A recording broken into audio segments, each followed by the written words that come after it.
네. 자, 오늘 제가 준비한 말씀은요.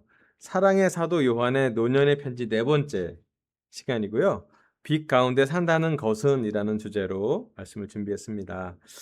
사도 요한은 반모섬에서 있었던 모습을 시몬 베닝이라는 화가가 이렇게 예쁘게 상상을 하면서 아마 잘 그렸던 것 같습니다. 사랑의 사도 요한이 노년에 편지를 써 보냈는데 그 편지가 요한일서에 기록되어 있고 이 기록이 우리 강서와 또 제주 가정교회 제자들에게 너무 영적으로 너무 큰 도움이 되는 것 같아서 준비해 봤습니다.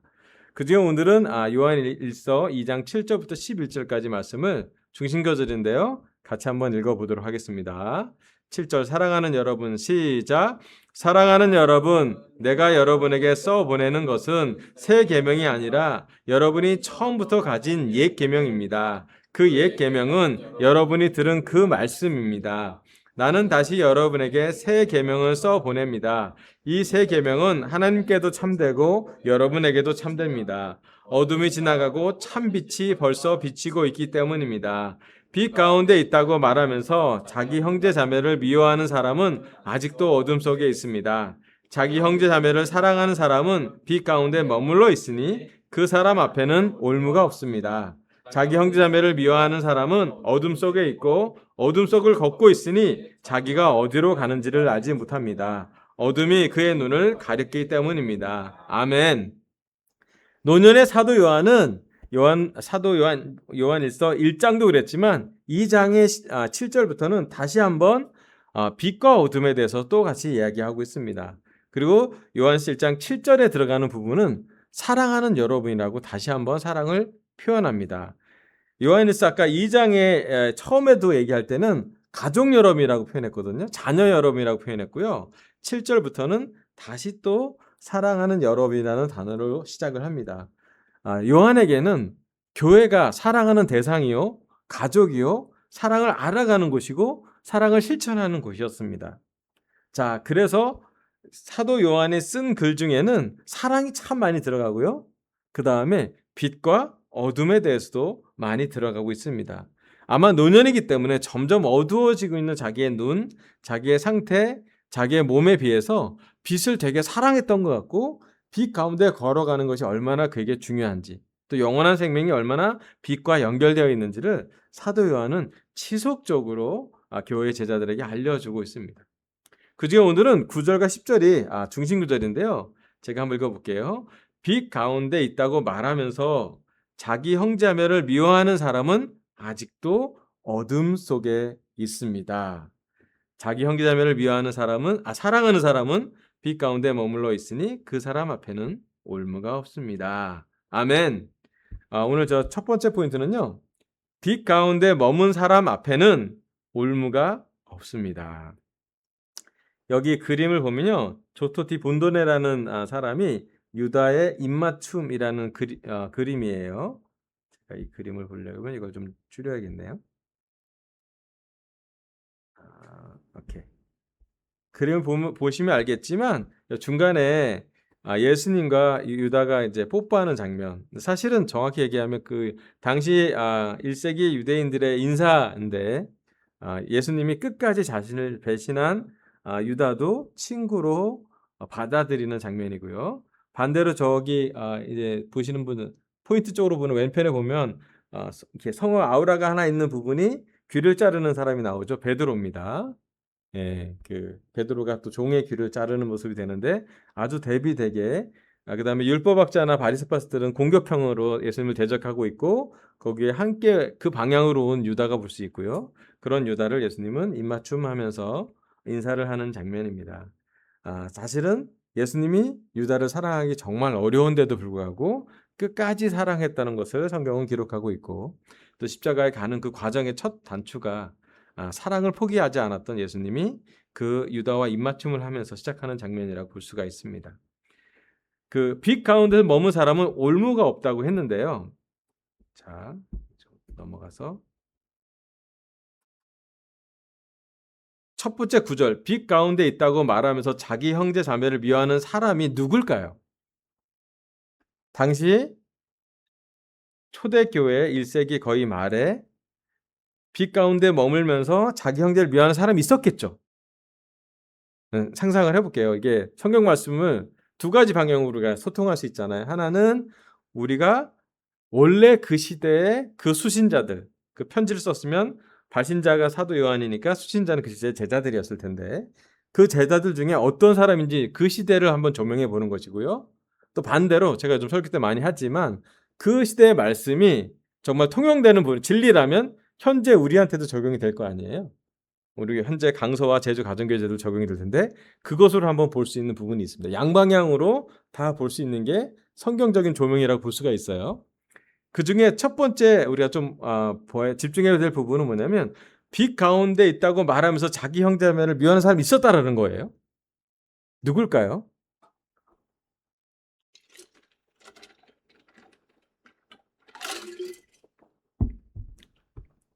알 수 있는 사람이 있을 것 같은데. 네. 처음에 제가 설교할 때 얘기했잖아요. 배경 때 영지주의나 가연서를 주장했던 사람들. 영지주의가 가장 핵심이 되는 것은 뭐냐면 그들은 밝았다는 걸 생각해요. 빛과 영광을 생각해요. 자기는 너무 영적이라서 예수님이 지식으로만 전달되고 직접 오지 않았다라고 얘기하는 사람들이에요. 그 사람들이 제일 많이 하는 게 빛과 빛나는 지식이에요. 진리 뭐 이런 거. 근데 빛 가운데 있으면서 자기 형제자매를 미워하는 사람이 영지주의를 신봉하는 제자들이었다는 거예요. 결국 그 제자들이 교회에서 떨어져 나가게 되죠. 왜 그러냐면 진짜 예수님이 살과 피를 오신 분인 것을 사도 제자들이 사도 요한이나 사도 바울이나 사도 베드로가 놓치지 않았어요.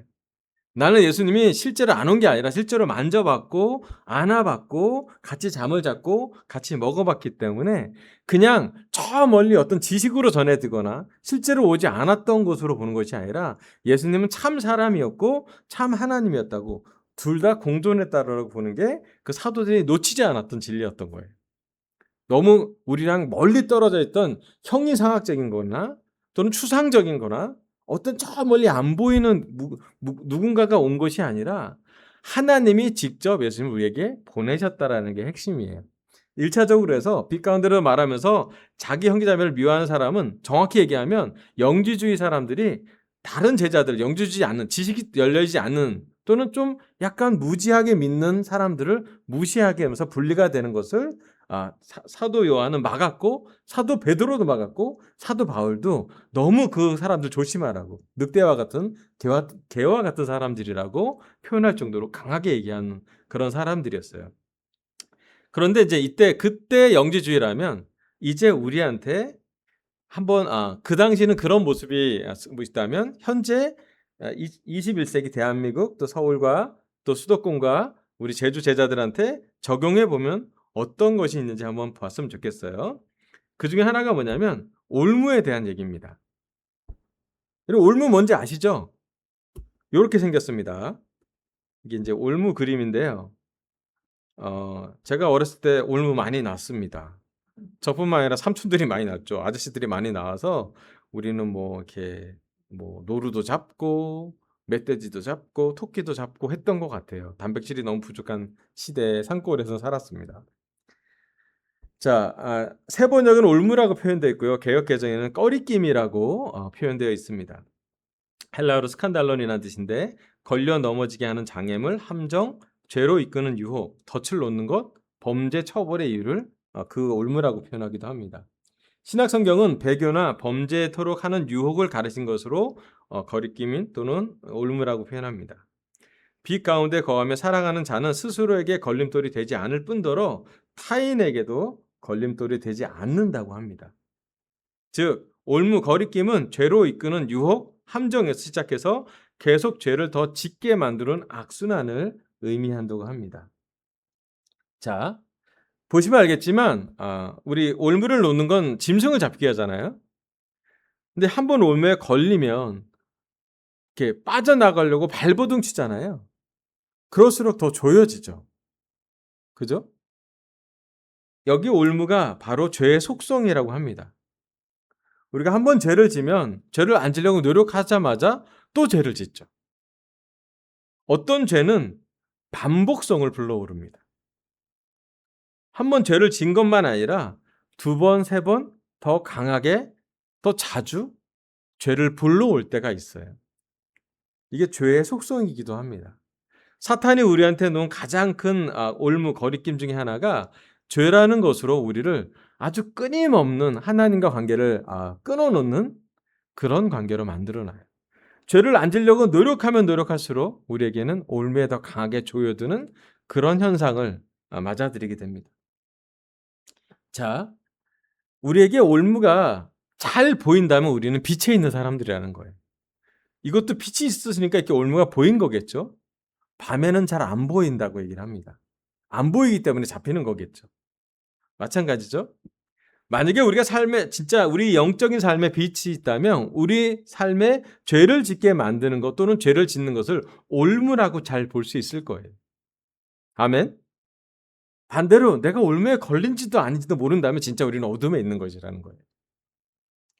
자, 우리 사이에 우리 형제 자매 사이에는 올무가 있는지 없는지, 빛에 있는지 어둠에 있는지 구분해 볼 수 있는 그런 영적인 것이 필요합니다.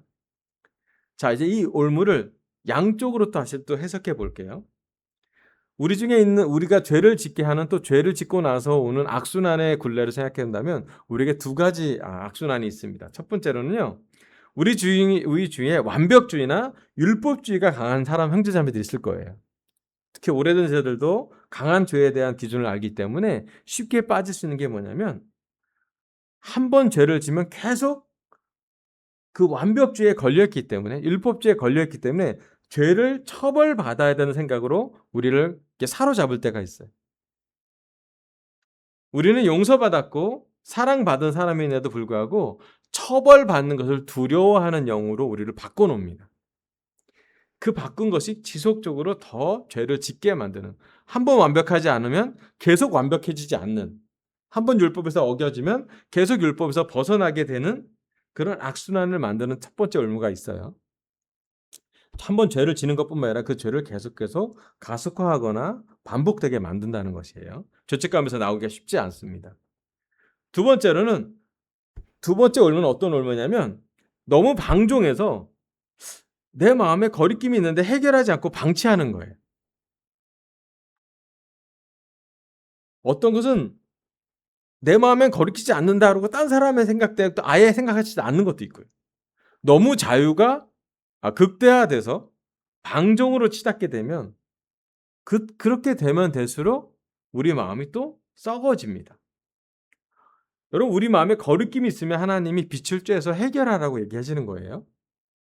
그걸 방치해 두거나 방종으로 놔두면 어떻게 되냐면 그 죄가 자라나서 마음이 상하게 됩니다. 썩어진다고 표현하고요. 성경 말씀은 쓴 마음이 자랐다고도 표현합니다. 어떤 죄는 방치해 두면 가만히 있지 않아요. 참 신기해요. 어느 죄는 그냥 고백하지 않고 빛을 쬐지 않고 또 스스로 죄를 해결하려고 십자가 아래 나가지 않는다면, 조심해야 될 것은 죄를 이기려고 노력하는 것도 문제지만 반대로 죄를 너무 방치해 두면 이 죄가 자란다는 거예요. 사실은 우리 역사, 사람들의 역사 중에 하나님과 관계에서 가장 많이 끊겨지는 가장 큰 이유 중에 하나가 하나는 율법주의고 하나는 방종이라는 것입니다. 양쪽 되기가 너무너무 쉬워요. 사실은 그래서 우리에겐 이 올무를 벗어날, 또 올무를 잘 인식하고 빛 가운데 살 필요가 있습니다. 자, 이제 우리한테 좀 적용해 볼게요. 우리 강서와 제주 가정교회 제자들은 형제자매를 사랑하십니까? 혹시 미워하는 사람 있지 않아요? 아마 우리는 누굴 미워하지는 않는 것 같아요. 형제자매를. 근데 좀 이렇게 성경적으로 물어볼게요. 여러분 거리끼는 사람 있지 않아요? 제가 거리낌에서 자유롭지 않습니다. 첫 번째는 내가 거리낌이 느껴진다는 건 뭐냐면 내 안에 빛이 있다라는 거예요. 나쁜 게 아니에요. 마음에 거리낌이 있다라는 것은 그것을 해결하라고 하나님이 우리에게 주시는 영일 수도 있어요. 제가 강서교회를 섬기다가 함께하는 형제자매들 너무 감사하지만 떠나간 형제자매들이 생각할 때 마음에 거리낌이 좀 있어요. 또 거리낌이 있다 보니까 우리 교회에 큰 어려움이 있을 때 외부의 형제자매가 함부로 우리에 대해서 말할 때 또 거리낌이 생겼어요. 잘 모르는데 솔직히 '우리를 왜 이렇게 판단하지?'라는 생각이 들었던 것 같아요. 자, 내 마음에 거리낌이 있을 때 우리는 어떻게 그 거리낌을 해결하고 있는지요. 네, 형제자매들 미워하기까지는 아니에요. 하지만 내가 뭔가 마음에 걸림이 있을 때 하나님이 우리에게 영적으로 그것을 해결하라고 빛 가운데로 머물라고 우리에게 인도하고 계십니다. 올무처럼 우리를 꽉 더 쪼이게 하지 않으려면 완벽주의로 가지 않아도 되고 방종으로 가지 않으면 우리가 해야 될 것이 있는데 그중에 하나는 첫 번째는 기도입니다. 야고보서에는 죄를 고백하고 서로 기도하라고 그랬어요. 어떤 것은 죄를 자기 입으로 얘기하는 것만으로도 거리낌을 마음을 여는 것만으로도 하나님은 축복해 주십니다. 왜냐하면 그것이 용기이기 때문이에요. 저는 개인적으로 우리가 완벽하지 않지만 교회가 교회로서 기능하는 최고의 시간은 뭐냐면 자기의 죄를, 자기의 거리낌을, 자기의 슬픔을, 자기의 수치심을 열 수 있는 관계라는 거예요.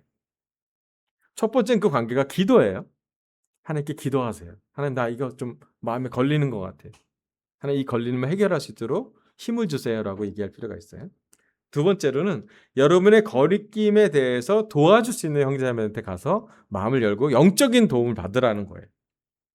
저의 경우에는 제 거리낌 마음이 있을 때 재원이 형과 상민 형수가 큰 도움을 줬어요. 또 강동진 목사님 부부가 저희 부부가 주기적으로 마음을 여는 시간을 보내면서 우리가 왜 부부로 서로 사랑하는데 우리 주로 부부끼리 나오는 대화의 핵심은 누가 부부 싸움을 어떻게 하는지 어떤 의견이 뭔지에 대해 서로 들어줍니다. 그리고 서로 도와주려고 해요. 소금의 우정을 가져가려고 합니다. 또 최근에는 민호 부부가 저랑 시간을 보내면서 저에게 좀 쓴소리를 했어요. 너무 좋았어요. 형, 이거 집중했으면 좋겠어요. 저한테 그렇게 소금의 우정을 가져갈 수 있다라는 게 제 거리낌에 대한 하나님의 영적인 훈련이라는 생각이 들었어요. 첫 번째는 여러분, 올무가 있다면 빛이 있으니 열어서 거리낌이 있다면 기도하십시오. 두 번째로는 그 거리낌을 방치하거나 키우지 말고 그 거리낌에 도움이 될 사람한테 가서 열고 해결하길 바래요. 사도 요한은 사랑하려고 하는데 형제자매를 사랑하려고 하는데 미워하는 사람이 있다면 해결하라고 얘기하고 있습니다. 그리고 그것이 사도 요한이 사랑을 전하는 가장 큰 포인트였어요. 떠나가는 사람이 없도록 다른 사람을 미워하거나 무시하거나 심판하는 사람이 없고 오히려 서로를 세울 수 있기를 사도 요한은 너무너무 강조하고 있습니다. 여러분, 내 마음에 꺼리낌이 있다면 첫 번째는 기도하시고요. 두 번째는 영적인 형제자매한테 가서 마음을 열고 같이 해결하면 좋겠습니다. 우리는 그 해결할 만한 안전한 관계가 있습니다. 아멘. 네, 두 번째로는요. 고린도전서 1장 22절부터 24절인데요. 같이 한번 읽어보도록 할게요. 20절 유대 사람은 시작. 유대 사람은 기적을 요구하고 그리스 사람은 지혜를 찾으나 우리는 십자가에 달리신 그리스도를 전합니다. 그리스도가 십자가에 달리셨다라는 것은 유대 사람에게는 거리낌이고 이방 사람에게는 어리석은 일입니다. 그러나 부르심을 받은 사람에게는 유대 사람에게나 그리스 사람에게나 이 그리스도는 하나님의 능력이요 하나님의 지혜입니다. 아멘. 여기 거리낌에 대한 또 다른 단어가 나오는데 그 말씀은 고린도서 1장에 나옵니다. 특히 사도 바울이 거리낌을 기록하고 있습니다. 사도 바울은 십자가에 달리신 그리스도가 유대인에게는 거리낌, 올무라고 표현하고 있고요. 이방 사람에게는 어리석음이라고 표현하고 있습니다.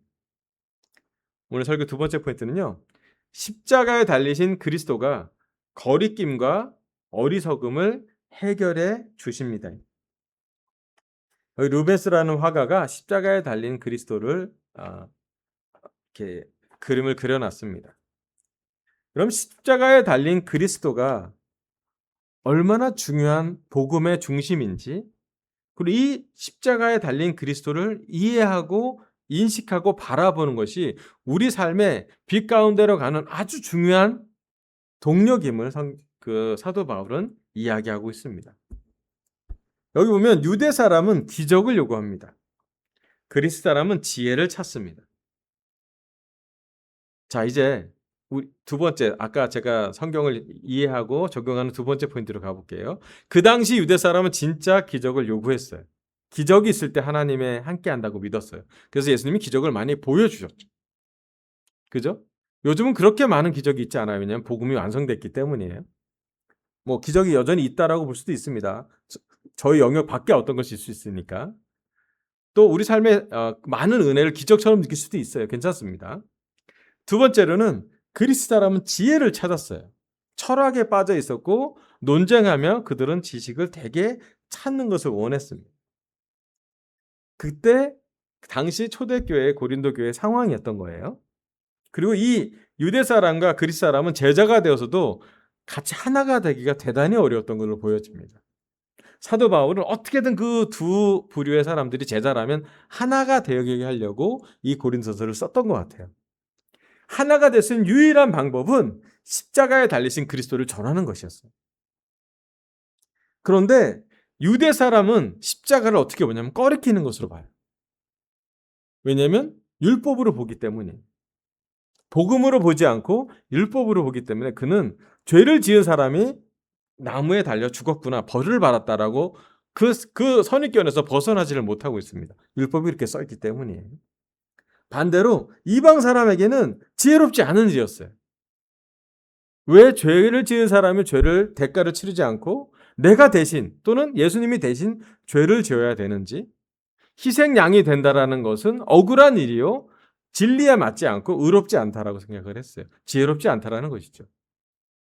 그런데 우리는 놀랍게도 십자가에 달리신 그리스도 때문에 여태까지 기독교는 존재하고 있습니다. 아무리 많은 고난이 와도, 박해가 와도, 아무리 성공한 사관이 있어도 십자가의 그리스도가 변하지 않았어요. 여전히 십자가의 그리스도는 전 세계 많은 사람에게 지금 2026년의 올해에도 십자가 예수님은 여전히 영향력을 갖고 있습니다. 첫 번째 포인트에서 형제 자매를 미워하지 않기 위해서 우리가 해야 될 유일한 확신은 뭐냐면 십자가의 그리스도를 바라보는 것이에요. 왜냐하면 우리 제자들 중에서도 강서와 제주 가정교회 제자들 중에서도 유대 사람처럼 보이는 성향이 있는 사람이 있고요. 말씀이 우리의 율법이 더 중요한 사람이 저를 포함해서 많이 있을 수도 있고요.